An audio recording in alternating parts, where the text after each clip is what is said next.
nous rejoindre à la une de l'actualité. Les syndicats et comités de travailleurs espagnols et autres ont condamné vigoureusement les propos du Premier ministre espagnol sur le Sahara occidental, les qualifiant de contraires à la légalité internationale. Et une manifestation de protestation est prévue samedi prochain devant le ministère des Affaires étrangères espagnol à Madrid.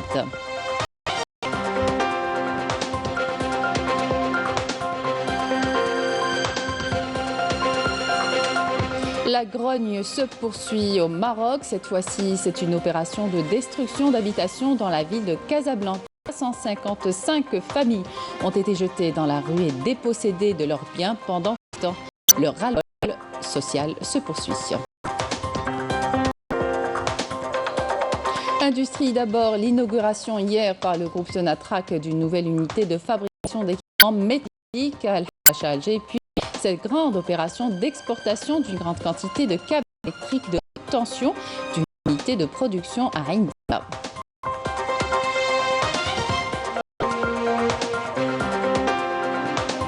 Journée internationale de l'eau célébrée cette année sous le thème eau souterraine, rendre visible l'invisible, l'occasion de découvrir de plus de destinés à l'agriculture.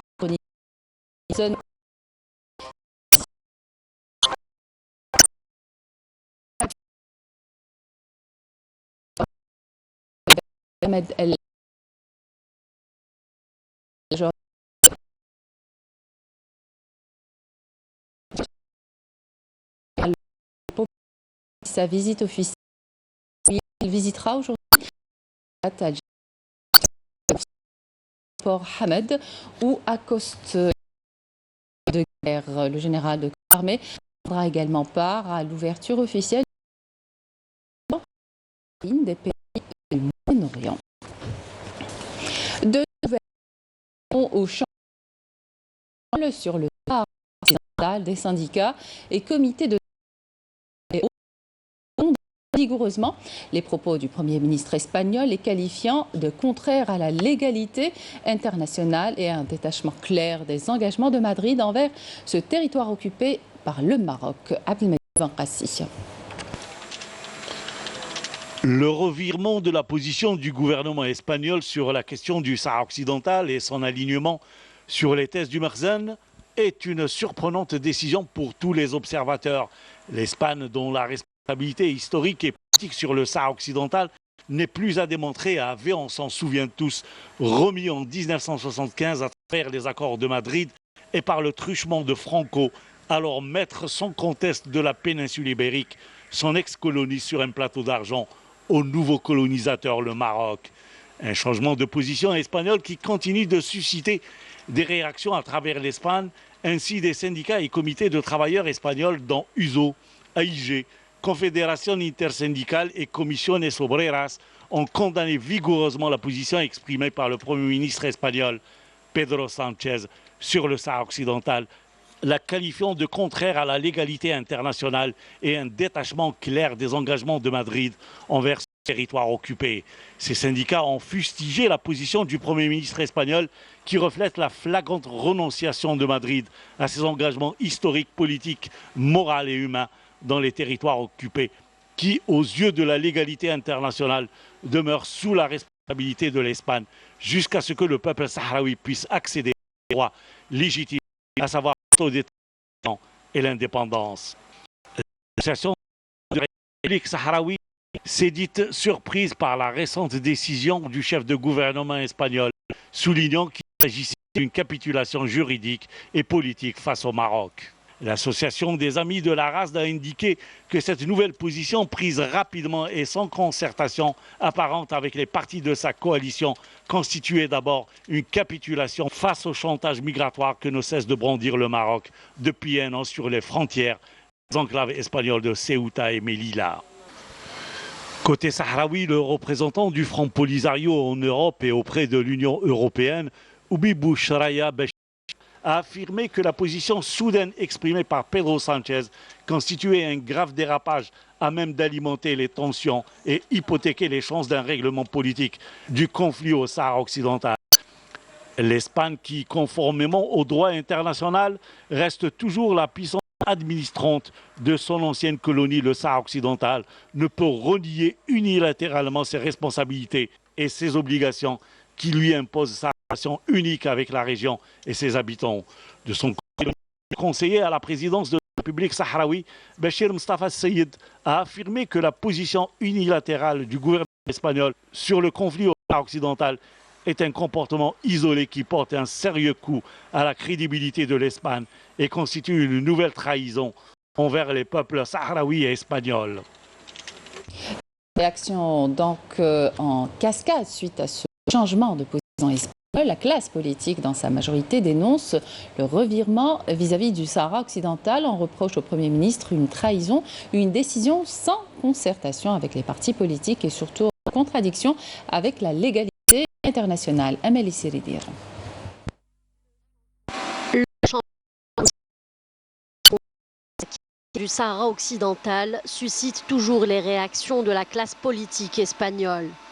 Le député européen José Manuel Margallo, ancien ministre des Affaires étrangères espagnol, a qualifié le Premier ministre espagnol Pedro Sánchez d'irresponsable. La position de Sánchez est qualifiée aussi de trahison.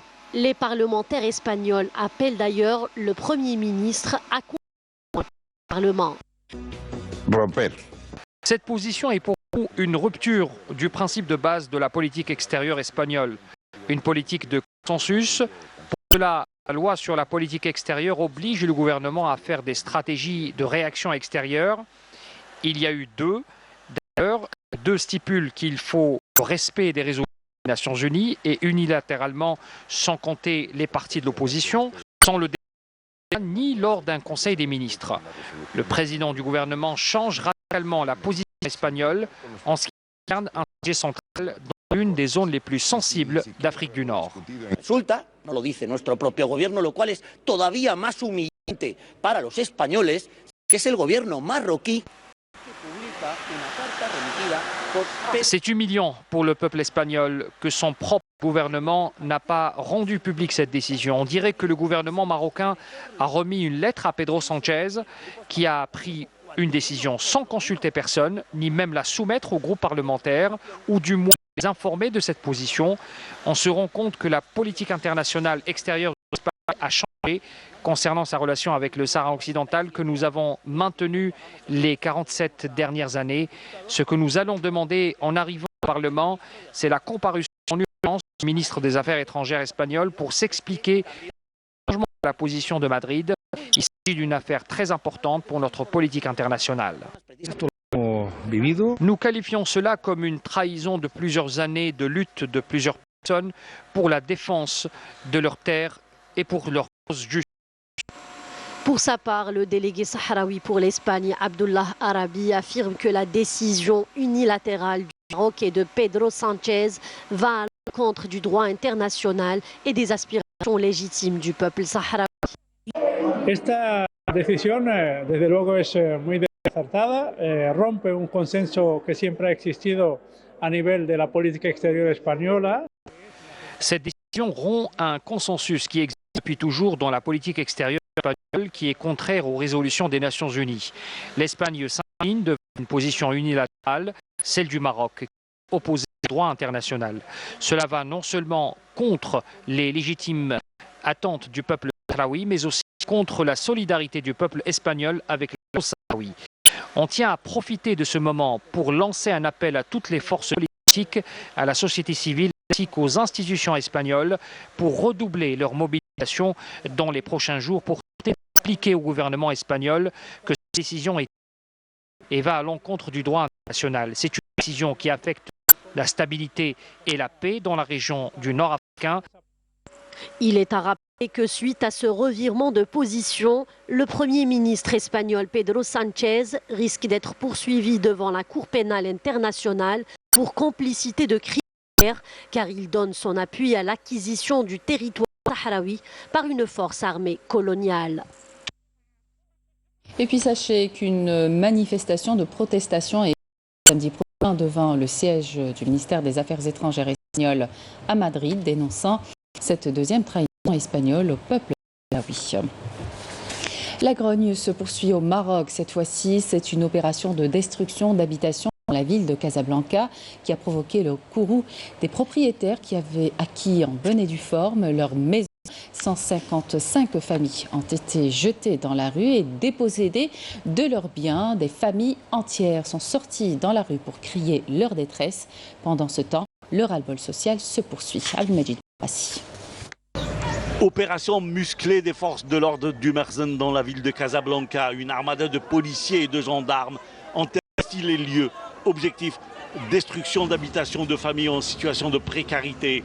Des familles démunies à très faible revenu. Pourtant, ce sont bel et bien des habitations acquises légalement au prix fort, avec des actes au vu et au su des autorités compétentes. Une opération qui a provoqué la réaction immédiate des propriétaires qui se disent victimes de la justice. 155 familles jetées dans la rue. Des familles nombreuses sont expulsées de leurs maisons. Des maisons acquises au prix fort auprès de spéculateurs bien établis dans la ville. Un réseau huilé et entretenu par les responsables de la ville de Casablanca.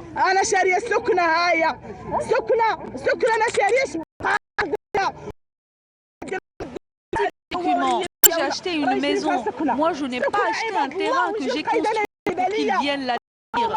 C'est une honte. Tout est acquis légalement. Où est-ce que je vais aller avec les enfants orphelins? وينزلوا فيه علاش ما جاوش قالوا لهم حبسوا ما تخسروش فلوسكم ما ديروش ونهار بغاو يخرجوهم يعطوهم سكن لائق يمشيو يحولوهم يعطوهم سكن. Arrêter les gens au début des constructions. Pourquoi avoir laissé les gens construire pour venir aujourd'hui leur détruire? Nous avons dépensé de l'argent et aujourd'hui on va se retrouver dans la rue. Ils doivent au moins nous affecter dans d'autres appartements, même si on ne peut. Et nos enfants, où vont-ils aller?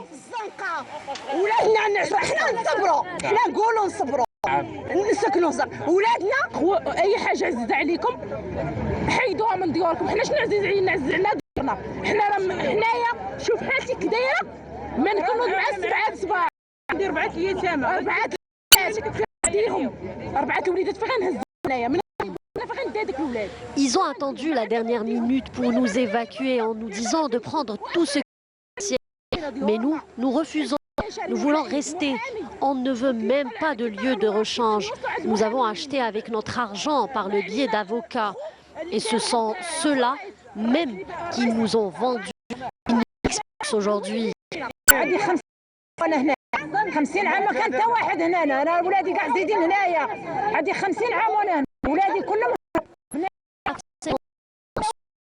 Mes enfants sont nés ici.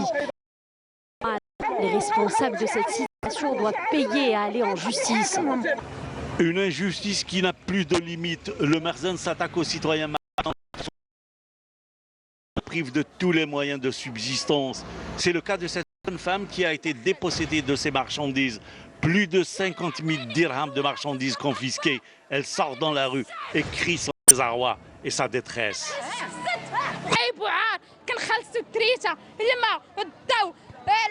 C'est une honte et c'est malheureux. Nous sommes des citoyens honnêtes, nous payons notre électricité et notre eau. Ma mère est malade, tous les mois je dois l'emmener chez le médecin pour 10 000 dirhams.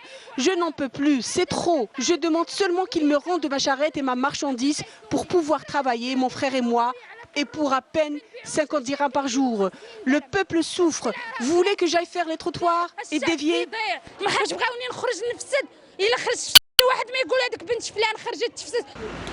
Pendant ce temps, la crise sociale se poursuit. Le ras-le-bol des Marocains continue et prend chaque jour des proportions alarmantes. La vie ne décolère pas. Le Merzen reste aux abois. Retour à l'actualité nationale, l'actualité parlementaire d'abord au Conseil de la Nation, séance plénière consacrée à la présentation et au débat du projet de loi modifiant et complétant la loi 90-14 du 2 juin 1990 relative aux modalités d'exercice du droit syndical. Et à l'Assemblée populaire nationale, une séance plénière consacrée à la présentation et au débat du projet de loi fixant les modes d'élection des membres du Conseil supérieur de la magistrature, les règles de son organisation et de son action.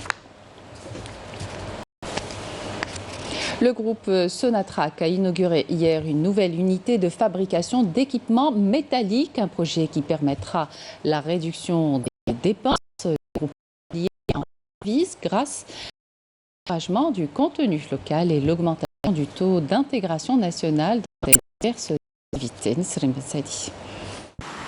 Une nouvelle unité de fabrication d'équipements métalliques vient d'être inaugurée, un projet qui permettra la réduction des dépenses du groupe Sonatrach en devises grâce à l'encouragement du contenu local et l'augmentation du taux d'intégration nationale dans ces diverses activités.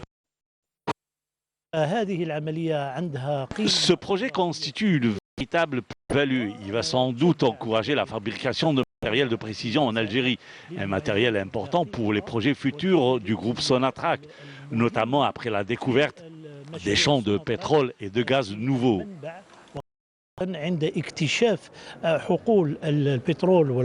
cérémonie d'inauguration a été l'occasion de présenter le processus de fabrication du prototype d'une Early Production Facility qui sera utilisé pour traiter la production du champ Timsek Tirarimin ainsi que la fabrication de 38 stations de raclage de canalisation Gar Racleur utilisées dans les opérations de nettoyage et d'entretien des canalisations de transport des hydrocarbures.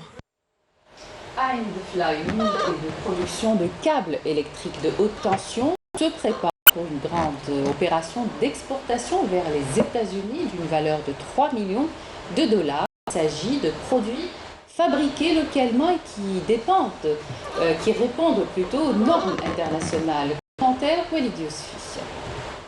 Par la qualité de ces terres agricoles, du climat dont elle jouit, Médéa est une wilaya à gros potentiel agricole. Une position qui a mené les autorités locales à mettre en place une vaste opération de raccordement au réseau électrique au profit des agriculteurs de la région. Une façon de les accompagner et de leur faciliter la tâche. Auparavant, nous étions obligés de payer jusqu'à 10 000 dinars pour se procurer un moteur afin d'irriguer nos surfaces agricoles, et ce pour 102 heures. Aujourd'hui, Dieu merci, le problème est résolu. Comme vous le voyez, il y a plus de 24 000 arbres fruitiers. Nous sommes très contents d'avoir bénéficié de ce raccordement au réseau électrique.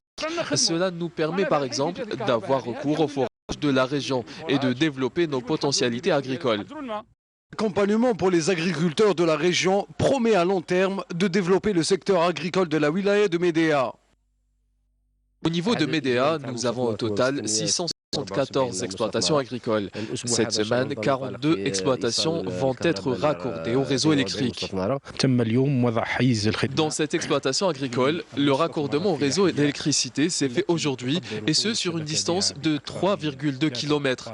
Cette opération a permis de relier 5 grandes exploitations agricoles de la région. Dans un premier temps, une enveloppe financière de plus de 40 milliards de centimes a été consacrée au raccordement au réseau électrique au niveau de Médéa. L'électricité permettra aux agriculteurs de la région de réduire leurs charges, d'agrandir les parcelles irriguées et par ricochet d'augmenter leur rendement.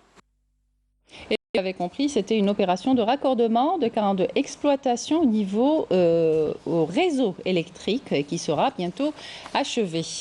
À Ain-Defla, une unité de production de câbles électriques de haute tension se prépare pour une grande opération d'exportation vers les États-Unis d'une valeur de 3 millions de dollars. Il s'agit de produits fabriqués localement et qui répondent aux normes internationales. Commentaire, Walid Yousfi. À quelques kilomètres de la zone industrielle de Ain-Defla, cette unité de production se prépare à effectuer une vaste opération d'exportation de câbles électriques à haute tension. Ces conteneurs traverseront prochainement l'océan Atlantique à destination des États-Unis, avec à leur bord l'équivalent de près de 3 millions de dollars de câbles électriques en tout genre. Nous avons pu créer à ce jour 750 emplois directs et 1500 emplois indirects. Nous fabriquons des produits qui ne sont pas manufacturés en Algérie. Nous nous focalisons actuellement sur la fabrication de transformateurs électriques. Nous avons exporté aujourd'hui l'équivalent de 3 millions de dollars de câbles électriques vers les États-Unis. Il s'agit d'une opération qui sera rééditée tous les 2 mois pour une durée d'1 an renouvelable, selon l'accord que nous avons signé.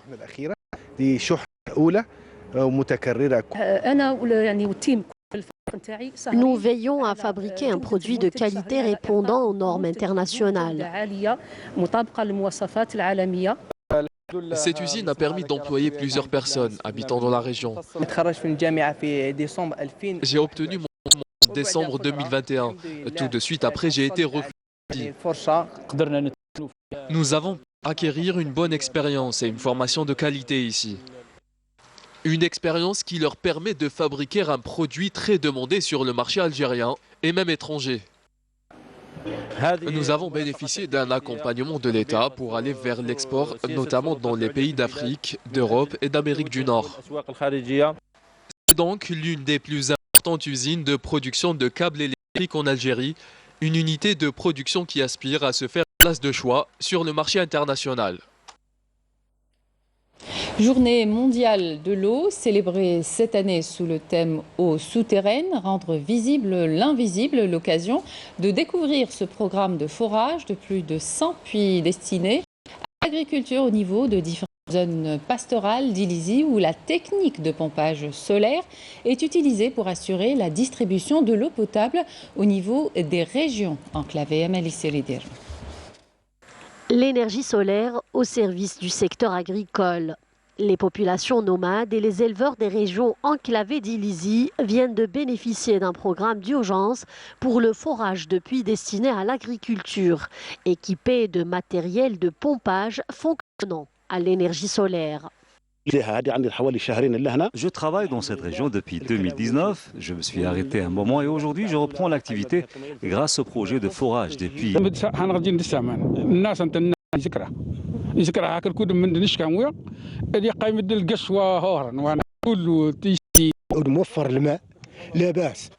L'eau est disponible, c'est une bonne chose. Les agriculteurs et les éleveurs reprennent enfin espoir. Plus de 100 puits destinés à l'agriculture, équipés de pompes, reliés à des panneaux photovoltaïques, ont été forés dans différentes zones pastorales à Ilizy, à l'exemple des régions de Tara, de Dihen et de Khamelt. Nous avons un programme de 100 unités d'énergie solaire destinées aux éleveurs, ce qui permettra de leur faciliter l'accès à l'eau. Le taux d'avancement des travaux est de 60%.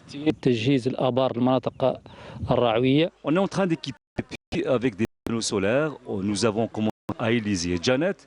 Et c'est bientôt l'été, donc nous allons faire de notre mieux pour équiper 95% des puits au niveau des zones pastorales.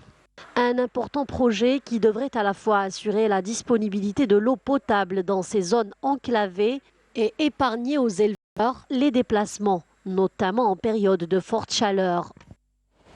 En prévision du mois sacré de Ramadan, la Société des eaux et de l'assainissement d'Alger Séal annonce la distribution de plus de 10 000 mètres cubes supplémentaires par jour, de 100 000 mètres cubes plutôt supplémentaires par jour dans la capitale, ceci afin d'assurer l'alimentation continue et égale de toutes les communes de la capitale durant ce mois sacré.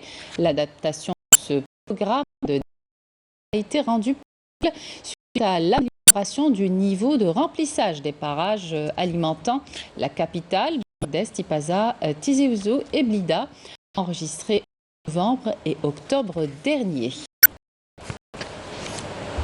Bientôt 18 ans depuis le séisme de Boumerdès, c'était un 21 mai 2003, un séisme qui avait ébranlé la ville, faisant près de 3000 morts et causé d'importants dégâts matériels. Depuis, un contrat de dommages contre les catastrophes naturelles a été rendu obligatoire, mais les statistiques démontrent que seul un très faible pourcentage du parc logement est assuré comparé à l'assurance automobile, et raison de cette entorse à la loi avec Merim Damis. Assurer son logement ou encore ses biens immobiliers, les Algériens sont partagés sur l'importance de souscrire une assurance pour bénéficier d'une indemnisation en cas de sinistre ou tout autre type de dommage. Je pense mis à part l'efficacité de la plupart des agences d'assurance, on n'a pas aussi cette culture, elle n'existe pas pour ne pas dire qu'elle est complètement absente. Mais par rapport à des amis, des témoignages, vu la lenteur des procédures, des remboursements, des enquêtes, la plupart sont réticents. Personnellement, je ne donnais pas beaucoup d'importance. Mais pour vous dire, ça fait depuis 2-3 ans, j'ai assuré ma maison. Et aussi bien pour les catastrophes naturelles que pour vol, incendie, etc.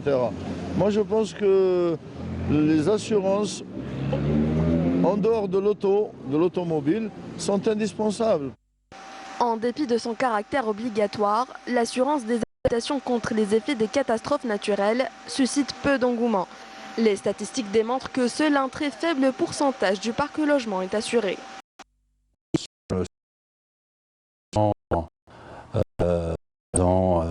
Qui peut-être avoisinerait les 9 millions de logements. Je ne parle pas de l'ensemble des habitations, mais de 9 millions de logements. Seuls 12% de ces logements disposent d'une assurance contre les effets des catastrophes naturelles. 12%, c'est très peu, parce qu'il s'agit d'une assurance qui est obligatoire. Une assurance qui est obligatoire, ce qui signifie que tout propriétaire d'une habitation donc, est tenu de s'assurer contre les effets des catastrophes naturelles. Si l'assurance des habitations est très peu développée en Algérie, celle de l'automobile représente en revanche une part importante, soit près de 50% du marché. Néanmoins, cette dernière a vu une très forte régression due à l'arrêt des importations. Journée mondiale de la trisomie 21, c'était hier en Algérie, selon les chiffres de l'association Elif. 7000 cas porteurs du syndrome de Down sont pris en charge. Yassine en fait partie. Il a bénéficié d'un suivi et d'un soutien depuis l'âge de 5 ans. Il en a aujourd'hui 36 et travaille en tant que bénévole au sein de l'école qu'il a formée. Son portrait avec Nesrine Bensali. Yassine est atteint du syndrome de Down. Après avoir passé une partie de sa vie au sein de l'école Tamani, il a pu défier son handicap et le surmonter. À 36 ans, il est aujourd'hui bénévole dans cette école qui l'a formé dès l'âge de 5 ans.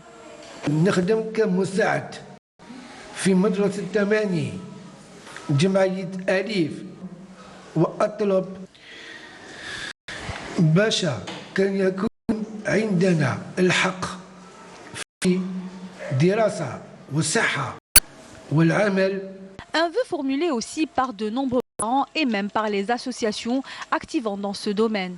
C'est le cas pour l'association Alif qui, en dépit des moyens et conditions mis en place pour l'insertion des trisomiques dans la vie sociale, gère difficilement le volet budgétaire de son école. Nous avons abouti quand même à d'excellents résultats scolaires et nous avons abouti aussi à la formation professionnelle qui est, comme vous l'avez vu. Ce qu'on attend maintenant de l'État, c'est qu'elle n'oublie pas cette frange de la population qui, elle aussi, elle doit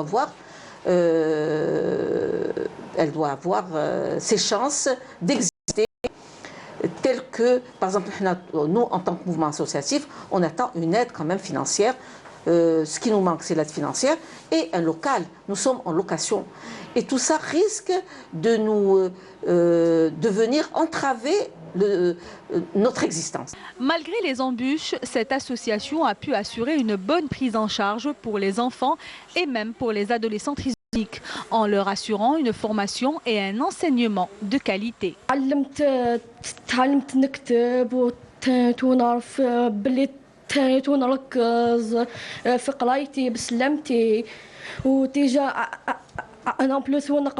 très bien. Bien les maths. Et Laura, je lis avant et ensuite je commence bien. Ça fait combien, ça te prend combien de temps pour réaliser une pochette? En 3 jours? Oui. Bravant toutes les contraintes, ces enfants ont pu prouver que la volonté est une force qui permet de réaliser l'impossible. Bon, nous, on se voit maintenant confrontés au recrutement des enfants. On les forme. Et après, vont-ils trouver du travail? C'est un grand point d'interrogation. C'est ça notre angoisse, c'est que vont-ils faire après qu'ils soient formés? Selon l'association Alif, près de 7000 enfants atteints de trisomie 21 sont pris en charge sur le plan éducatif, pédagogique, thérapeutique, à travers 147 structures spécialisées. Ça nous amène à parler de l'insertion socio-professionnelle des personnes aux besoins spécifiques, la formation, un volet primordial pour cette catégorie. Une nouvelle formation au profit des personnes en déficience visuelle a été lancée sous la tutelle du ministère de la Formation professionnelle. Reportage Marim Damis. Manipuler un ordinateur n'est plus une tâche difficile pour Walid, et ce grâce à JAWS. Un logiciel informatique de lecteur d'écran qui permet aux personnes malvoyantes ou non-voyantes comme Walid de maîtriser ces outils.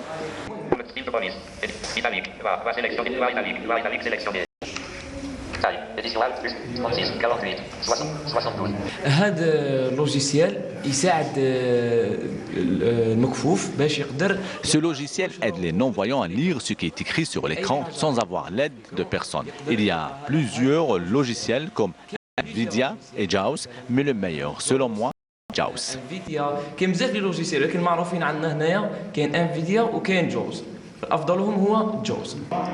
D'une durée de 30 mois, cette nouvelle formation de téléconseiller est initiée par le ministère de la formation professionnelle au profit des non-voyants, touchés de plein fouet par le chômage et les inégalités sur le marché du travail. C'est une première en Algérie. Nous avons lancé une nouvelle formation de téléconseiller. Cette spécialité est destinée aux personnes en déficience visuelle qui leur permettra à la fin de leur stage d'avoir un diplôme de technicien supérieur.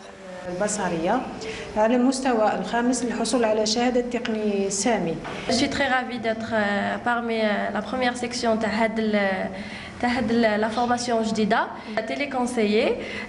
بهذه la formation نقدروا نقولوا واكبنا العصر التطور التكنولوجي باسكو كنا عندنا برك ستاندارديست جوست بلي تليفون دونك هذه la formation راح نستخدموا بها التليفون والبيسي او ميم طون اي ترافاي تقدري ديريه تسحقي البيسي الوغ ان شاء الله ابري 2 ans et demi نكونوا نقدروا نميتيليزو البيسي بيان ونلاقوا des postes de travail.